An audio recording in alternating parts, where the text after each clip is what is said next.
Maya sat frozen in her chair as laughter filled the cafeteria. The sauce dripped down her face, cold and sticky. She could feel it running down her neck and soaking into her uniform. Noodles hung from her hair. The smell was overwhelming, filling her nose and making her stomach turn. She kept her eyes down, staring at the empty tray on the table in front of her. If she didn't look up, maybe this would end faster. Maybe they would get bored and leave. Maybe she could just disappear. But the laughter continued. It seemed to come from everywhere at once. The Zentari students at the center tables were howling with amusement. Some of the other species were laughing too, or at least smiling. A few students looked uncomfortable, but none of them said anything. None of them stood up to help her. Brad was laughing the loudest, slapping his knee like this was the funniest thing he had ever seen. Christina had her hand over her mouth, but her eyes were bright with mean joy. Krell stood over Maya, his arms crossed, looking proud of himself. "How's your lunch now, weak human? Tastes better this way, doesn't it?" His friends laughed harder at his joke. One of them, a shorter Zentari named Vork, pulled out his communication device and took a picture. Maya heard the click sound and felt a new wave of shame wash over her. Now this moment would be saved forever. Now everyone in the whole station would be able to see her like this, covered in food and too weak to fight back. Maya felt tears building behind her eyes. She fought them back desperately. She couldn't cry, not here, not in front of everyone. If she cried, it would be so much worse. The bullies would never let her forget it. She dug her fingernails into her palms under the table, using the pain to focus to keep the tears from falling. Her throat felt tight and her chest hurt from holding her breath. Just breathe, she told herself. Just keep breathing. This will end. Everything ends eventually. What's wrong? Not hungry anymore? Krell leaned down closer to her face.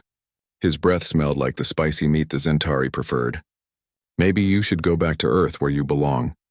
Oh wait, you've never even been there, have you? You were born here on the station.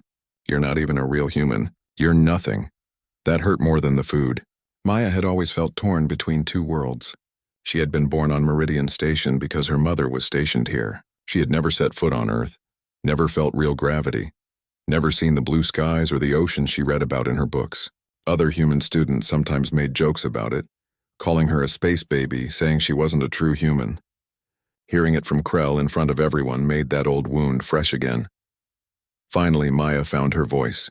It came out quiet and shaky, but she managed to speak. "Why do you hate me so much?" "I never did anything to you." Krell's smile disappeared. For a moment, something else flickered in his yellow eyes. Was it guilt, shame? But it was gone in an instant, replaced by cold anger. "You exist. That's enough. Your species doesn't belong in the Galactic Union. You're primitives pretending to be civilized. You're weak, and weakness disgusts me." Maya looked up at him then, meeting his eyes directly for the first time. She was scared, but she was also tired. Tired of being afraid, tired of running, tired of staying quiet. "Strength isn't just about muscles," she said. Her voice was still quiet, but it was steadier now. "My mother taught me that. Real strength is being kind even when others are cruel. Real strength is standing up for what's right even when you're alone." For just a second, Krell looked uncertain, but Brad jumped in, his voice loud and mocking. "Your mother? You mean the one who's never here? The one who abandoned you?" "Some mother she is." Christina giggled beside him. That was too much. Maya felt something break inside her. A tear escaped and ran down her cheek, mixing with the sauce. Then another. She couldn't hold them back anymore. She stood up quickly, noodles falling from her lap onto the floor. She needed to get out of here. She needed to run. But where could she go? The whole station knew who she was now. The whole station would know about this. "Look, she's crying," Vork announced to the cafeteria. "The little human is crying." More laughter erupted. Maya grabbed her book from the table, clutching it to her chest like a shield. The pages were stained with sauce now, but she didn't care. She just needed something to hold on to. She started to walk toward the exit, trying to keep her head up, trying to maintain some dignity, but her legs felt weak and shaky. The food made squishing sounds in her shoes with each step. Students at the tables she passed stared at her. Some pointed, some whispered. None helped. Maya felt like she was moving through a nightmare, like the exit door was getting farther away instead of closer. The laughter followed her, echoing off the metal walls of the cafeteria. Counselor Vex finally appeared from his office at the back of the cafeteria. The tall Vexian moved slowly, his scaled face showing no emotion. He looked at Maya, looked at Krell and his group, and sighed. "What happened here?" he asked in his dry, raspy voice. "Nothing, sir," Krell said quickly. "Just an accident." Maya dropped her tray on herself. His friends nodded in agreement. Brad and Christina backed up his story. Counselor Vex looked at Maya. She opened her mouth to tell the truth, to explain what really happened. But what was the point? Last time she had complained, nothing changed. Last time, Vex had told her to handle it herself. Why would this time be any different? The counselor clearly didn't want to deal with this. He wanted everything to be quiet and easy. Actually punishing Krell would mean reports and meetings and problems. It was easier to believe it was an accident. "Is that true, Maya?" Vex asked. "Did you drop your tray?" Maya looked at him. She looked at Krell, who was watching her with a slight smirk.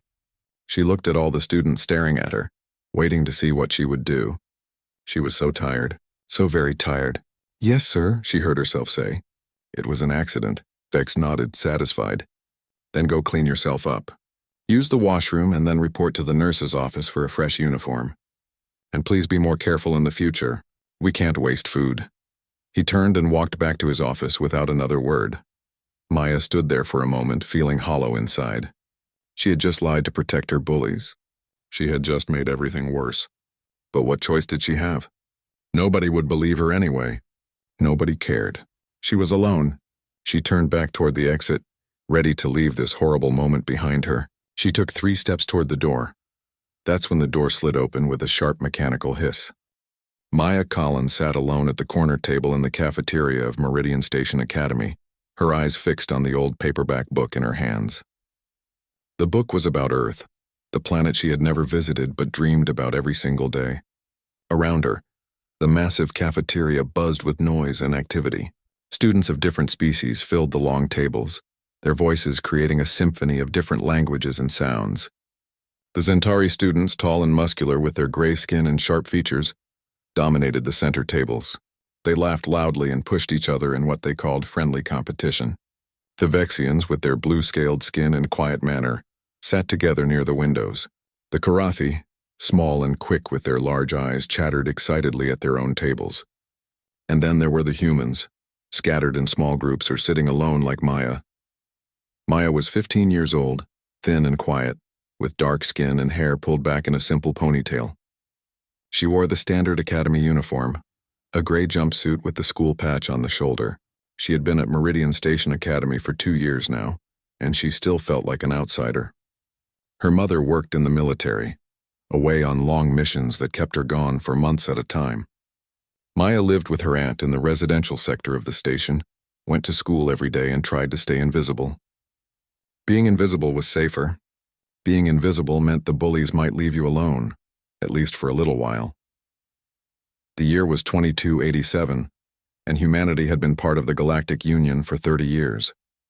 30 years sounded like a long time, but in galactic terms it was nothing. Humans were still the new kids, still trying to prove they belonged among the stars. Most species had been traveling space for thousands of years. Humans had only left their solar system 90 years ago. Some species saw humans as clever and resourceful. Others saw them as weak and primitive. The Zentari definitely fell into the second category. Maya turned a page in her book, trying to focus on the words. The chapter was about the civil rights movement on Earth, about people who stood up against injustice even when it was dangerous. She found these stories inspiring, even though they made her feel guilty. Those people had been so brave, and here she was, too scared to even report the bullying to anyone who might actually do something about it. She had tried once going to Counselor Vex, the Vexian administrator who supervised the cafeteria.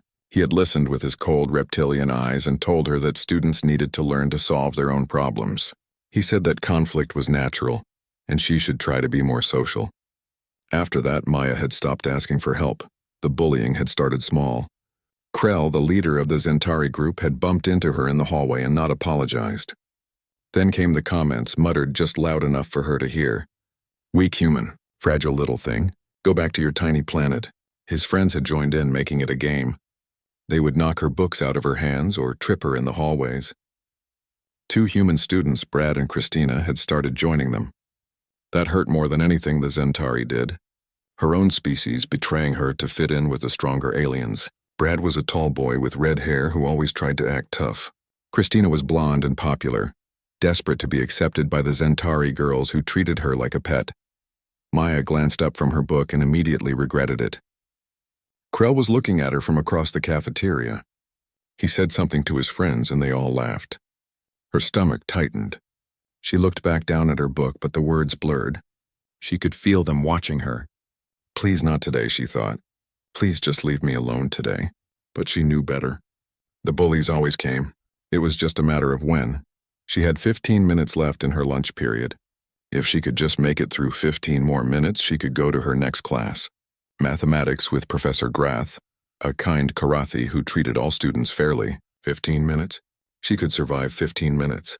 Maya picked up her fork and took a small bite of the noodles on her tray. The food was nutritious but bland, designed to be acceptable to multiple species. She chewed slowly, keeping her eyes on the book, trying to build a wall between herself and the rest of the cafeteria. The noise level in the cafeteria suddenly changed. Footsteps approached her table. Heavy footsteps. Maya's heart began to pound. She kept her eyes on the book, pretending she didn't notice. Maybe they would get bored and leave. Maybe today they would just walk past. But the footsteps stopped right next to her table. A shadow fell across her book. She could smell them, the sharp metallic scent that Zentari had. Slowly she looked up. Krell stood next to her table with 4 of his friends behind him. Brad and Christina stood off to the side, smirking. Krell was tall, even for a Zentari, with broad shoulders and arms thick with muscle. His gray skin had darker markings that indicated his family clan. His eyes were yellow and cold. He smiled, showing his sharp teeth. "Reading again, little human?" Krell said. His English was perfect, with just a slight accent. "Always hiding in your books. What are you reading about? How to be less pathetic?" His friends laughed. Maya felt her face grow hot. She closed the book carefully and set it down. "Please leave me alone," she said quietly. Her voice sounded weak even to her own ears. "Please leave me alone," Krell mimicked in a high voice. "That's all you humans know how to do, beg. You're weak. Your whole species is weak. You don't belong here among real civilizations." Maya felt anger flash through her, hot and sudden. She wanted to stand up, to shout at him, to tell him he was wrong. Humans weren't weak. Her mother wasn't weak. But the anger died as quickly as it came, smothered by fear and exhaustion. What was the point? Fighting back would only make things worse. She had learned that lesson already. "I just want to eat my lunch," Maya said, still quiet. Krell's smile widened. "You want to eat your lunch? Well, let me help you with that." Before Maya could react, Krell grabbed her lunch tray and lifted it high. For a moment, time seemed to slow down. Maya saw the tray rising, saw the noodles and sauce sliding toward the edge, saw the cruel glee in Krell's eyes. She knew what was coming, but couldn't move fast enough to stop it. The tray flipped over and the entire contents dumped onto her head. Cold sauce ran down her face and into her uniform. Noodles stuck in her hair. The vegetables and protein cubes fell onto her shoulders and lap. The cafeteria erupted in laughter. The Admiral stared at Krell for a long moment. The silence stretched until it became unbearable. Students who had been holding their breath were starting to turn red. Finally, the Admiral spoke again, and her words cut through the tension like a knife through flesh. "Fun," she said again. "You call humiliating someone weaker than yourself fun. You call assaulting someone who cannot fight back fun. Tell me, Krell, son of Drax, is this what your father taught you? Is this what the Zentari warrior code teaches? Because I have fought alongside your people for 10 years, and the warriors I know would be ashamed to call you one of their own." Krell flinched as if she had struck him. In Zentari culture, honor was everything. Being called shameful was worse than being called weak. The Admiral was not shouting, not threatening, but her words hit harder than any physical blow could. She turned to face his friends, the other Zentari students who had laughed and encouraged him. They all looked at the floor. "And you," the Admiral said to them. "You stood by and watched. You laughed. You took pictures. In my military, we have a saying. If you stand by and watch evil happen, you are just as guilty as the person doing evil. You are all responsible for this." She paused, letting her words sink in. "Your parents serve in the Joint Defense Fleet. They fight and die alongside human soldiers. They trust us with their lives, and you repay that trust by attacking a human child. You shame them. You shame your entire species." The Zentari students looked sick. One of them, Vork, was actually shaking. The Admiral moved on, walking toward where Brad and Christina were trying to hide. They pressed themselves against the wall as she approached, but there was nowhere to run. She stopped in front of them and just looked at them for several seconds. When she finally spoke, her voice was filled with disappointment that hurt worse than anger. "You are human," she said simply. "You are my people. And you joined with aliens to attack one of your own kind. Do you understand what you have done? You have betrayed your species. In the old days on Earth, there was a word for people like you.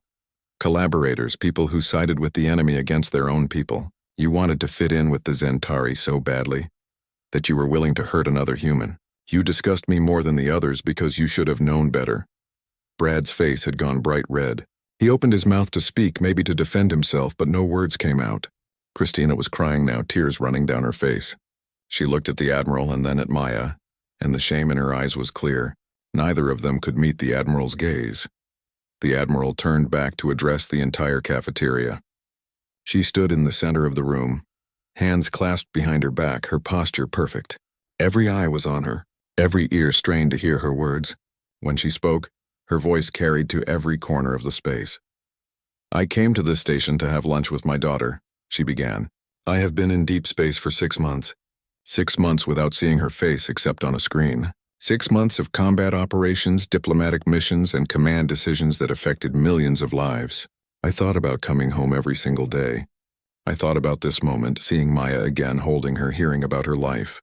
And I find this," she gestured around the cafeteria. "I find a culture of bullying. I find students attacking each other while adults do nothing.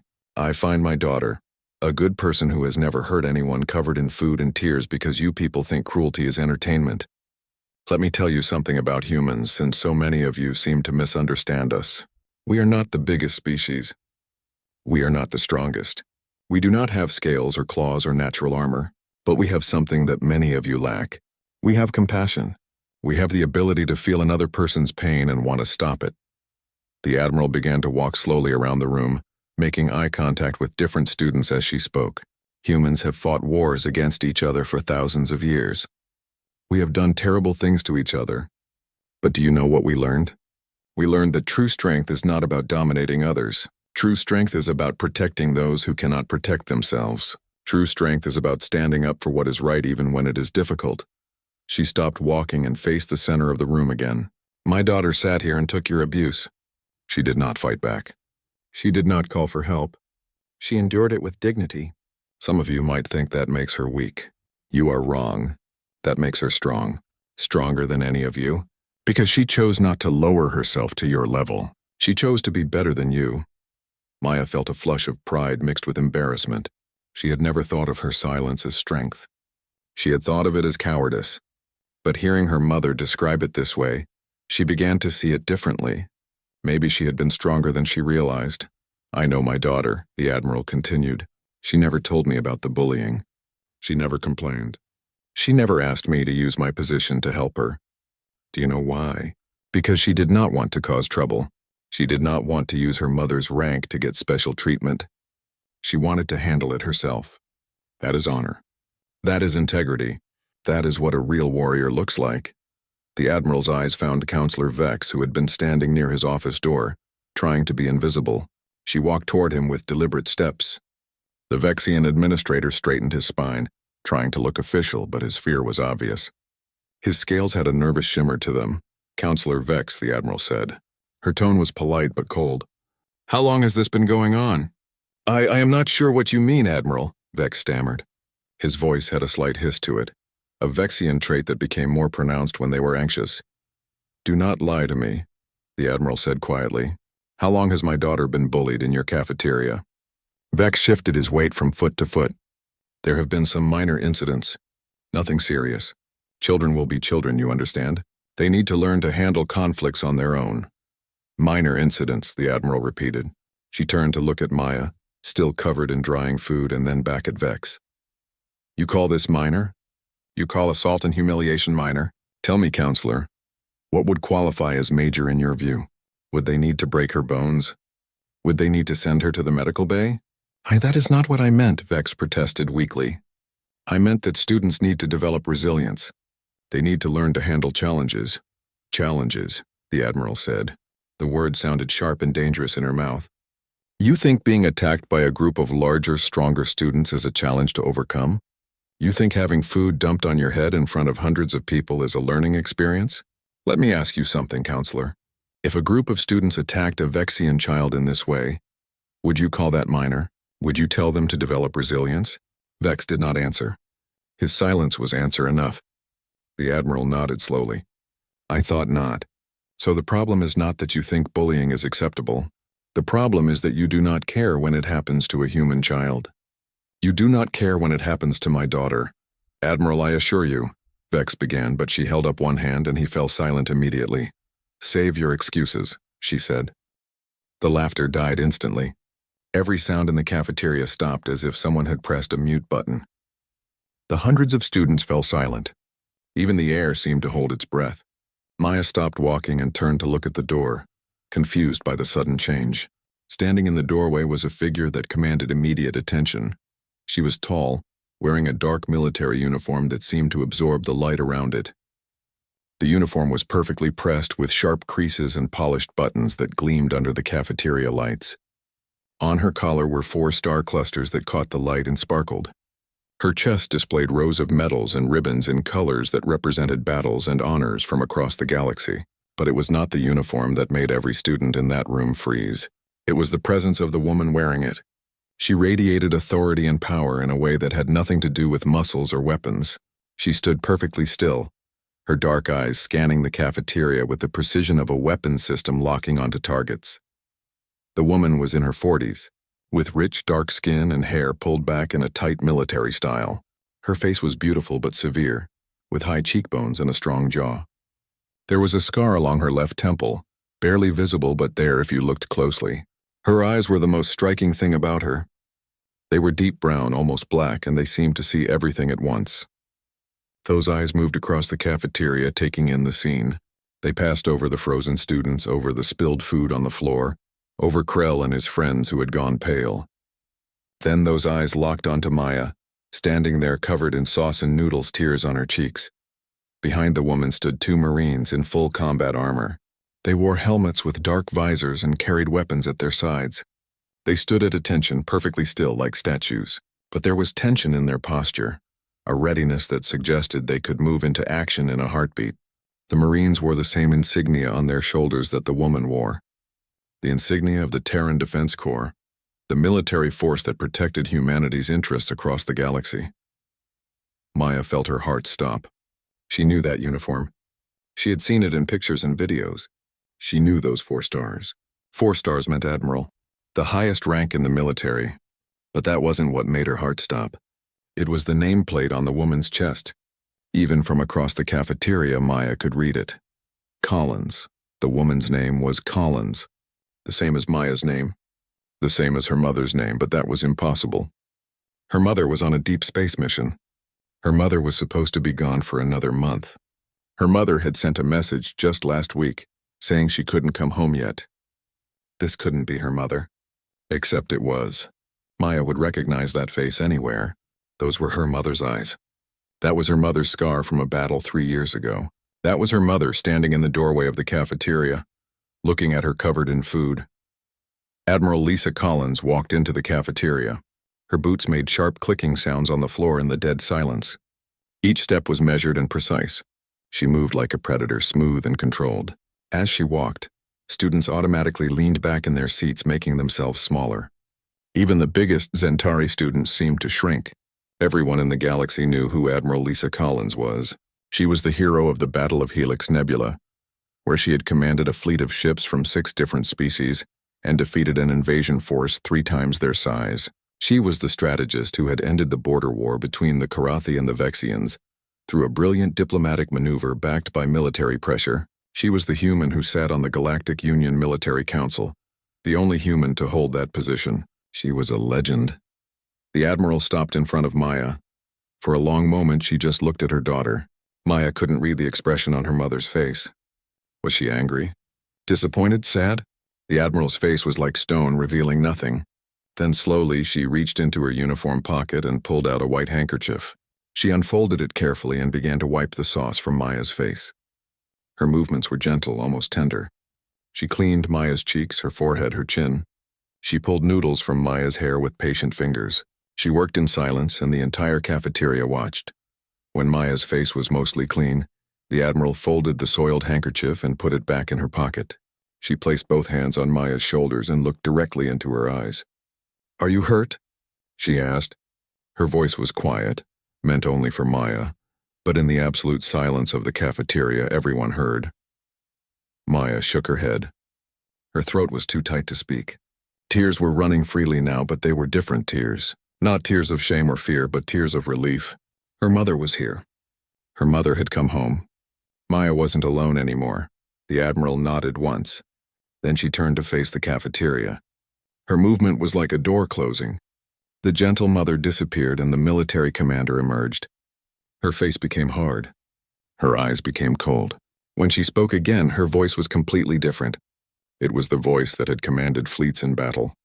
It was the voice that had negotiated treaties with hostile governments. It was a voice that expected to be obeyed.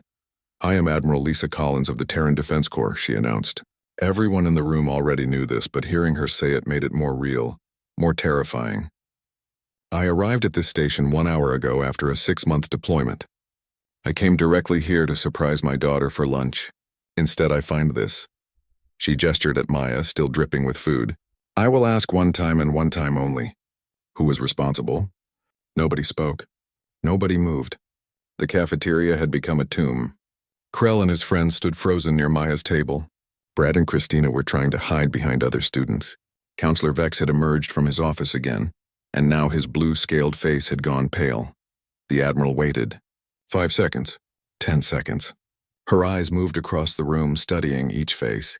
"Nobody wants to answer?" "Very well." She walked slowly toward Krell's group. Somehow she knew exactly where to go. Her eyes had picked out the guilty parties in seconds.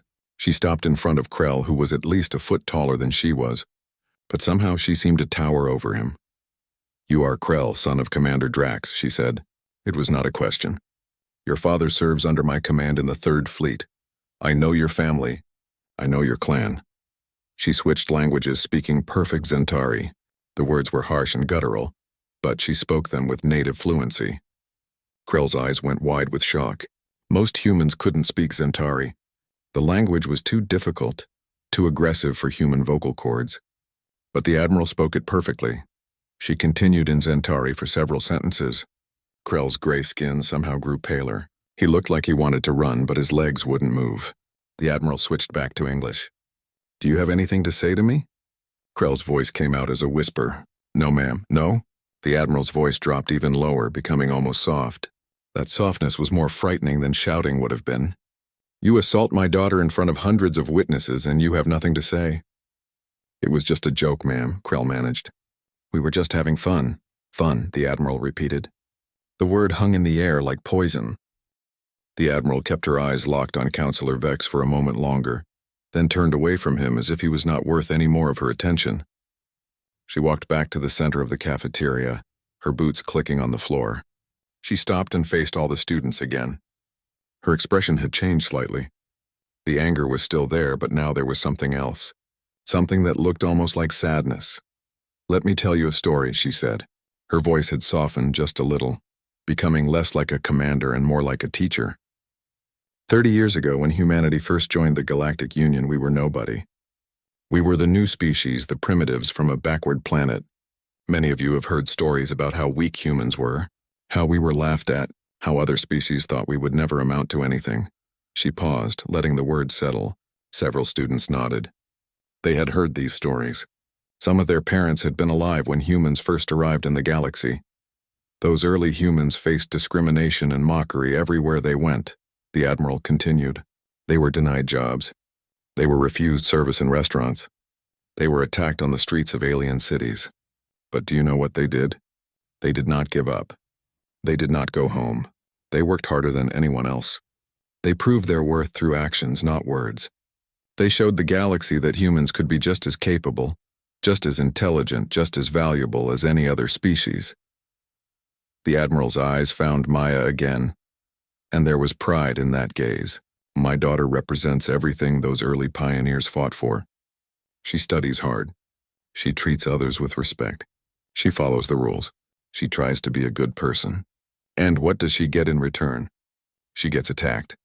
She gets humiliated. She gets treated like she is less than nothing. And why? Because she is human. Because she is different. Because she is alone. The word alone hung in the air like smoke. Maya felt tears building again, but these were different tears. Her mother understood. Her mother knew exactly what she had been going through. She was not alone anymore. But here is what you need to understand, the Admiral said, and her voice grew stronger again. Maya is not alone. She has never been alone. She has an entire species behind her. She has a military that would go to war for her. She has a mother who would burn down this entire station to protect her. And most importantly, she has herself. She has her own strength, her own courage, her own dignity. Nobody can take that away from her unless she lets them. The Admiral turned back to Krell and his group. Now we come to the question of what to do about this situation. I could have you all arrested. Assault of a minor is a serious crime, even here on the station. I could have charges filed. Your parents would be notified. Your futures would be ruined. You would all carry criminal records for the rest of your lives. Krell looked like he might be sick. His friends were openly terrified now. Brad had gone pale. Christina was sobbing quietly. The Admiral let them suffer for several long seconds before continuing. But I am not going to do that, she said. The relief in the room was obvious. Students let out breaths they had been holding. But the Admiral was not finished. I am not going to do that because that would be the easy way. That would be the human way of the past when we solved everything with punishment and revenge. But we have learned better. We have evolved. So I'm going to offer you something else. I'm going to offer you a choice. She walked to stand directly in front of Krell again. You can accept formal charges and face the legal system. Your father would be ashamed. Your clan would be disgraced. You would probably be expelled from this academy and sent back to your home world. Or you can accept an alternative. An alternative that will be much harder than any legal punishment. Krell looked confused. What alternative, ma'am?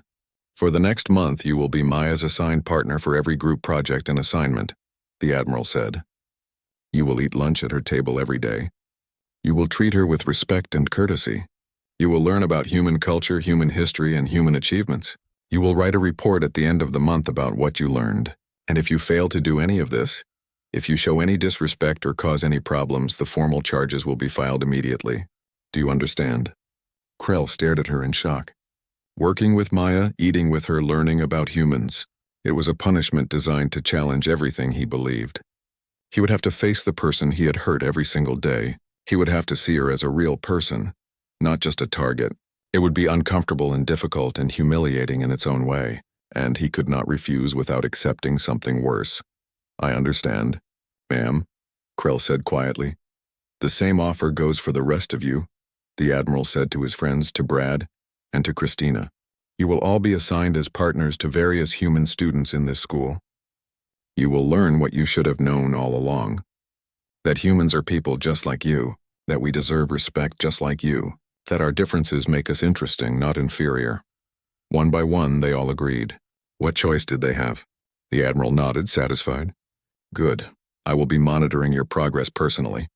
I will be speaking with your teachers. I will be checking in with Maya regularly. If any of you step out of line even once, if any of you cause any problems for any human student, not just Maya, the deal is off. Are we clear? Yes, ma'am, they all said together. The Admiral then turned to address the entire cafeteria again. Let this be a lesson to all of you. Bullying will not be tolerated. Discrimination will not be accepted. Every student in this academy, regardless of species, deserves to feel safe, deserves to be treated with dignity. If I hear of any similar incidents, I will be back. And trust me, you do not want me to come back. Nobody doubted her. The message was clear. The Admiral had drawn a line in the sand, and everyone knew better than to cross it. She looked around the room one more time, making sure her words had sunk in. Then she walked over to Maya and put her arm around her daughter's shoulders. Come on, sweetheart, she said gently. Let's get you cleaned up.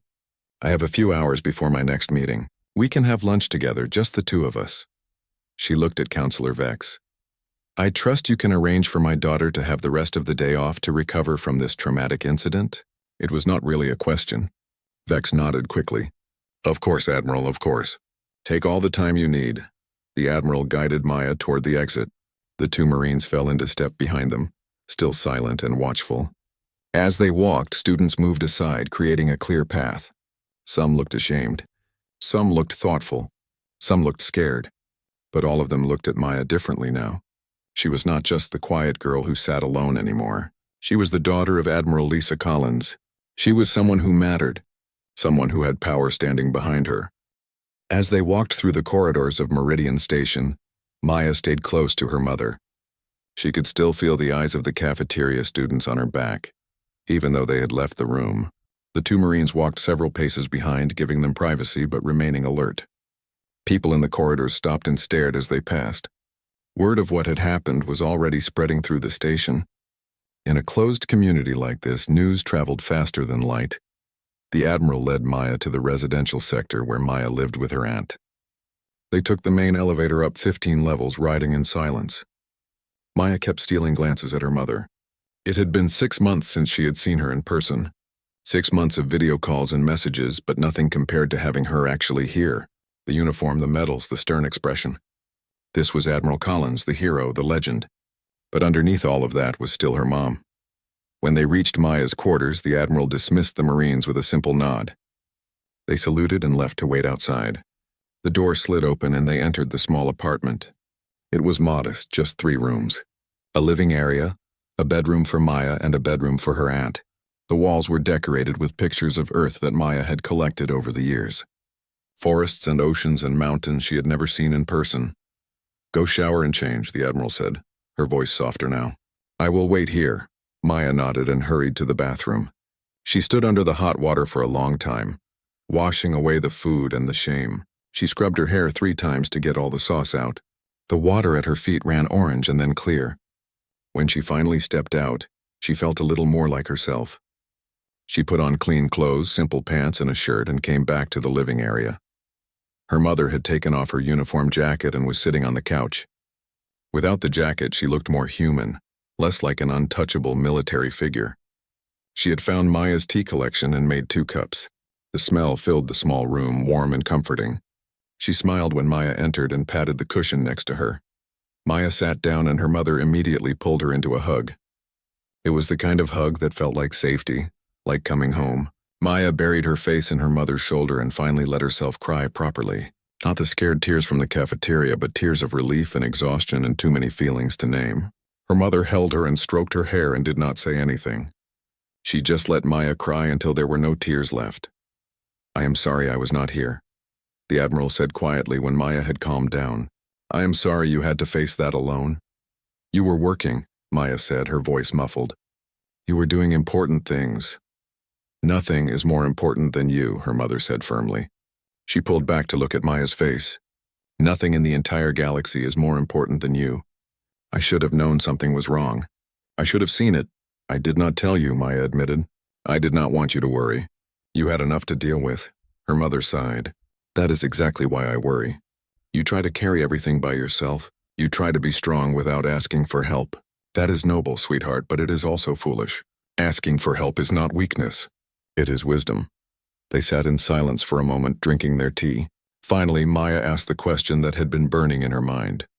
"How did you know to come? Did Aunt Helen call you?" The Admiral shook her head. "No, I did not know anything was wrong. My mission ended early, and I was able to catch a faster ship home. I wanted to surprise you. I went straight to the academy because I knew you would be at lunch. I had no idea what I was walking into." Her jaw tightened. "If I had known, I would have been there months ago." "I am glad you did not know," Maya said. "You would have gotten in trouble for leaving your mission, and I would have felt like I could not handle my own problems." Her mother studied her face. "Do you think you handled it?" Maya thought about that. "I survived it, but I did not handle it. I just took it. There is a difference." "Yes, there is," her mother agreed. "And there is no shame in that. Sometimes survival is all we can manage. But now things will be different. Those students will think twice before bullying anyone again. And if they do, you tell me immediately." "Promise me." "I promise," Maya said. Her mother smiled, but it was a sad smile. "I wish the galaxy was kinder. I wish you did not have to face these things. When I was your age, I faced similar problems. I was one of the few black girls in my school on Earth. I know what it feels like to be the target, to be different, to be alone." Maya looked at her mother with new understanding. She had never really thought about her mother as a child. as someone who had faced bullying too. "What did you do?"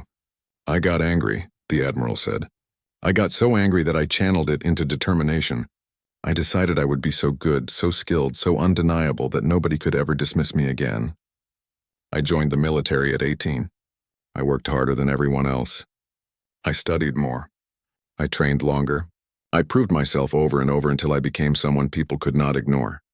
She paused. "But that is not the only way. That was my way. You need to find your own way." "I do not want to join the military," Maya said quietly, worried her mother would be disappointed. But the Admiral laughed, a warm, genuine sound. "Good. The military life is hard. It takes you away from the people you love. It puts you in danger constantly. I want better for you. I want you to have choices I did not have." "What did you mean in the cafeteria when you said I was strong?" Maya asked. "I do not feel strong. I feel like a coward." Her mother set down her tea and took Maya's hands in hers. "Strength is not about fighting. It is not about hitting back or shouting or making yourself big. Sometimes strength is about endurance, about continuing to be kind when others are cruel, about maintaining your dignity when others try to strip it away. You did that. You went to school every day even though you knew what waited for you. You continued to study and work and be yourself even when others tried to break you. That is strength." "But I cried," Maya said. "I broke down." "Everyone breaks sometimes," her mother said. "Even me. Breaking is not failure. Breaking is being human. What matters is that you get back up. And you always do." She smiled. "You are more like me than you know. Stubborn and proud and unwilling to quit. Those are Colin's family traits." They talked for another hour about everything and nothing, about her mother's mission, about Maya's classes, about the books Maya had been reading. It felt normal and peaceful and right. Eventually, the Admiral looked at her watch and sighed. "I have a meeting with the station commander in 1 hour. I need to go brief him on some things, including what happened today, but I will be back tonight. We can have dinner together, just us. Your aunt too, of course. You are staying?" Maya asked, hope rising in her chest. "I'm staying for a week," her mother said. "I have accumulated leave time and I am taking it. I should have done this months ago. You are more important than any mission." She stood and put her uniform jacket back on, transforming back into the Admiral. But she leaned down and kissed the top of Maya's head, a gesture that was pure mother. "Rest today. Do not think about school. Tomorrow will be better, I promise." After her mother left, Maya lay on her bed and stared at the ceiling. Her mind was spinning with everything that had happened. The humiliation in the cafeteria felt like it had happened to someone else now, like a bad dream. But she knew it was real. She knew she would have to face those students again tomorrow. The thought terrified her. But she also felt something else.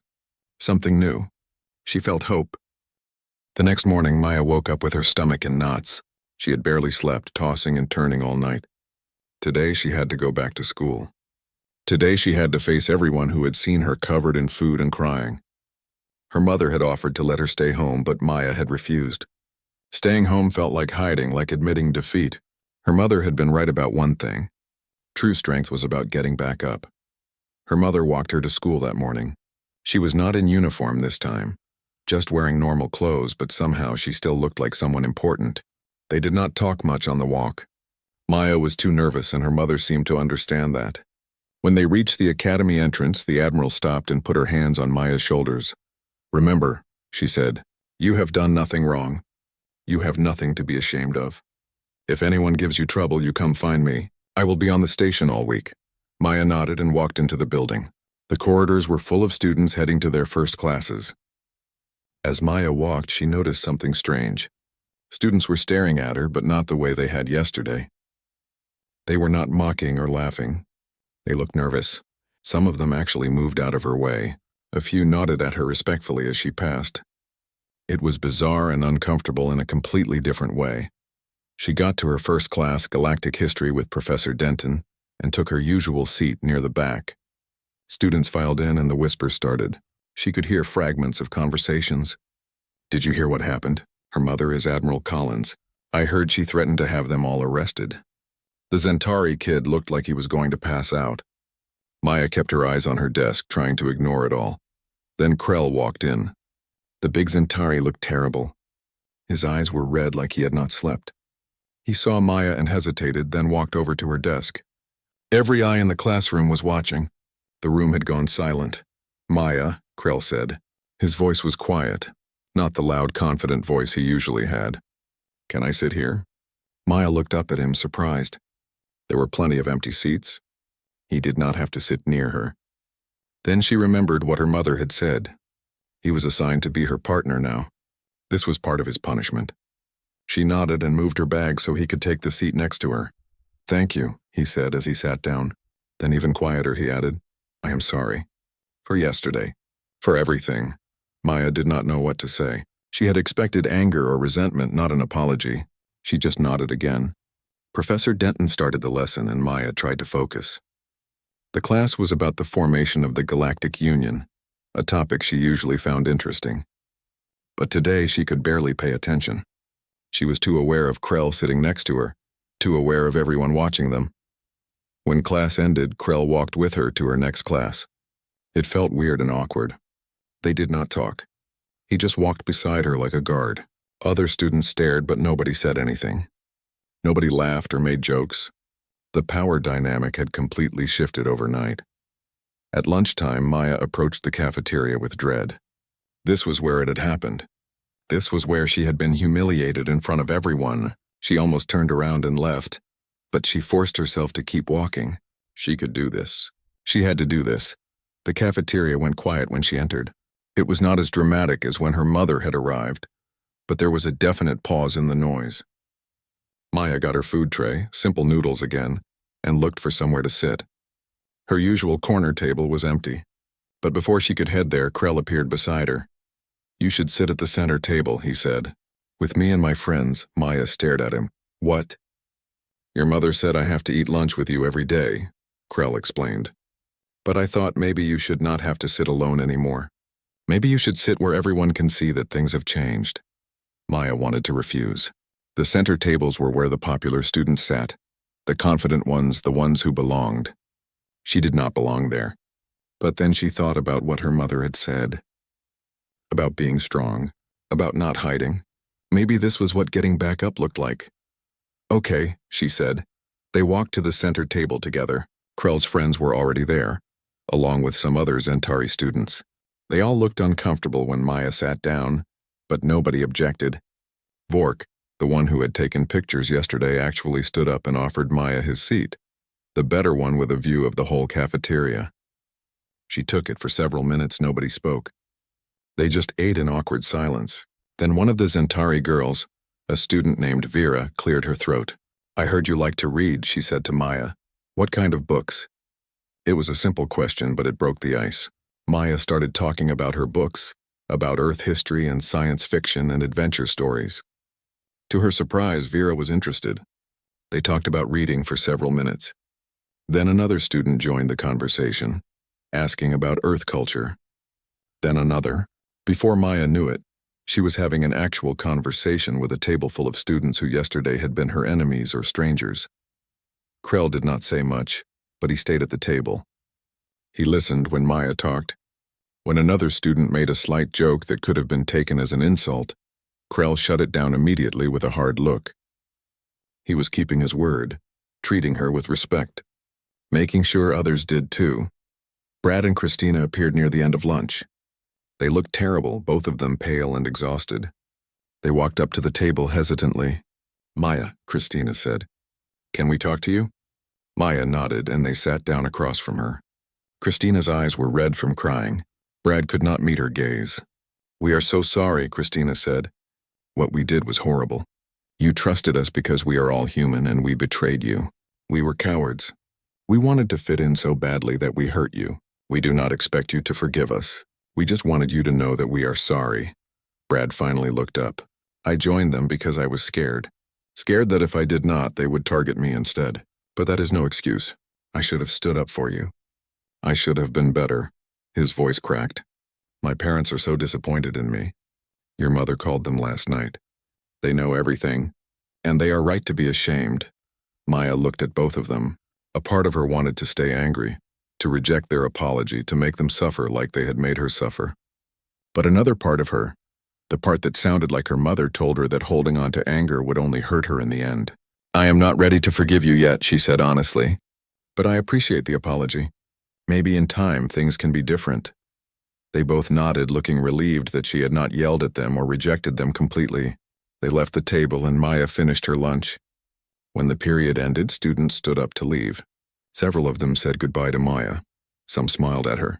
She was not invisible anymore. She was not the target anymore. She was just another student. It felt strange and new and a little bit wonderful. 3 months passed. The station slowly adjusted to the new reality that had been created in the cafeteria that day. The story of Admiral Collins confronting the bullies had spread throughout Meridian Station. Parents talked about it. Teachers talked about it. Students talked about it. The incident became a turning point, not just for Maya, but for the entire school culture. Krell had changed the most. What started as a forced punishment had become something real. Working with Maya on projects, sitting with her at lunch, learning about human culture, had opened his eyes to things he had never considered before. He learned about Earth's history, about the struggles humans had faced both on their own planet and in the galaxy. He learned about the civil rights movement, about people like Martin Luther King and Rosa Parks who had stood up against injustice. He learned about slavery and segregation, and how black humans had been treated as less than human for centuries. It shocked him. His own people valued honor and strength, but they also valued justice. What humans had done to each other violated every principle he had been taught. One day, about a month into their partnership, Krell had asked Maya about her own experiences with discrimination. She had been hesitant at first, but then she told him. She told him about being one of the few black students in the school, about how some humans treated her differently because of her skin color, even though they were the same species, about how some aliens did not even understand the concept of racism within a single species. Krell had been horrified. He realized that he had added to her pain, made her life harder when she was already struggling. That realization changed him. He started standing up against bullying wherever he saw it. When he heard another Zentari student mocking a smaller Karathi student, Krell shut it down immediately. When he saw human students excluding another human because of where they came from, he intervened. His friends followed his lead. The center table in the cafeteria, which had once been a symbol of exclusivity and power, became a place where students of different species mixed and talked and learned from each other. Brad and Christina had also changed. They spent their assigned time with other human students, particularly the ones who were shy or isolated. They created a human-student alliance to help newcomers adjust to the academy. They organized cultural events to teach other species about Earth and human diversity. They worked hard to make up for their betrayal, and slowly the human community began to forgive them. Maya herself had forgiven them after about 6 weeks. It was not easy, but she realized that holding on to anger was exhausting. Forgiveness did not mean forgetting, but it did mean moving forward. The school administration had also changed. Admiral Collins had not only threatened consequences, she had followed through with action. She donated a significant amount of money to establish an anti-bullying program at the academy. She worked with the station commander to replace Counselor Vex with someone more competent and caring. The new counselor, a human woman named Ms. Patterson, actually listened to students and took their concerns seriously. She created support groups and safe spaces. She trained teachers to recognize and address bullying. The whole culture of the school shifted toward inclusion and respect. Maya herself had blossomed in ways she never expected. With the bullying gone, she came out of her shell. She discovered that she was good at public speaking when she was not terrified all the time. She started a cultural exchange club that met once a week. Students from different species would present about their homeworlds, their traditions, their histories. The club became popular, drawing students from all grades. Maya found that she had a talent for bringing people together, for making them see past their differences to their common ground. Her relationship with her mother had also deepened. Admiral Collins had kept her promise to stay involved. Even when she had to return to active duty, she made time for regular video calls. She checked in with the school weekly. She made it clear to everyone that Maya was not alone, that she had someone powerful watching over her. But more than that, she helped Maya understand her own strength. They talked about leadership, about justice, about how to change systems instead of just surviving them. Today was a special day. The academy was holding an assembly and Maya had been asked to give a presentation. She stood backstage waiting for her turn, feeling nervous butterflies in her stomach. but it was a different kind of nervous than before. This was excitement mixed with anticipation, not fear. Principal Gareth, a tall Vexian with kind eyes, introduced her. Our next speaker needs no introduction. She is a student who has shown remarkable courage and grace in the face of adversity. She has helped transform our school culture and reminded us all of the values we should hold dear. Please welcome Maya Collins. Maya walked onto the stage. The auditorium was packed with students, teachers, and some parents. She saw Krell in the front row, sitting with his father who was visiting the station on leave. Commander Drax gave her an encouraging nod. She saw Brad and Christina, who gave her thumbs up. She saw her mother standing at the back of the auditorium, not in uniform today, but still radiating that quiet strength. Her mother smiled at her, a smile full of pride and love. Maya stepped up to the podium and looked out at the audience. Good afternoon, she began. Her voice was steady and clear. I am here today to talk about something that affects all of us. Courage. 3 months ago, I thought courage meant being fearless. I thought it meant being strong enough to fight back against anything. But I have learned that courage is something different. Courage is being afraid and doing the right thing anyway. Courage is standing up not just for yourself, but for others who cannot stand up. Courage is choosing kindness when cruelty would be easier. She talked for 15 minutes, sharing her story without shame. She talked about the bullying, about the fear, about the day her mother walked through that cafeteria door.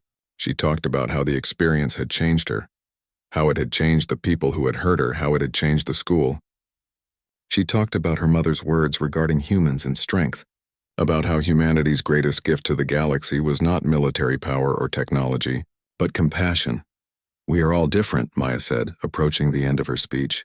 Different species, different cultures, different backgrounds. But those differences should bring us together, not divide us. We should be curious about each other, not afraid. We should learn from each other, not judge. The galaxy is a big place with room for all of us, but it is also a connected place where our actions affect others in ways we might not realize. When we hurt someone, we hurt the whole community. When we help someone, we make everyone stronger. She paused, looking around the auditorium. I want to thank the people who stood up for me when I could not stand up for myself. I want to thank the people who changed when they realized they were wrong. And I want to encourage anyone who is facing what I faced to speak up, to ask for help, to remember that you are not alone even when you feel like you are.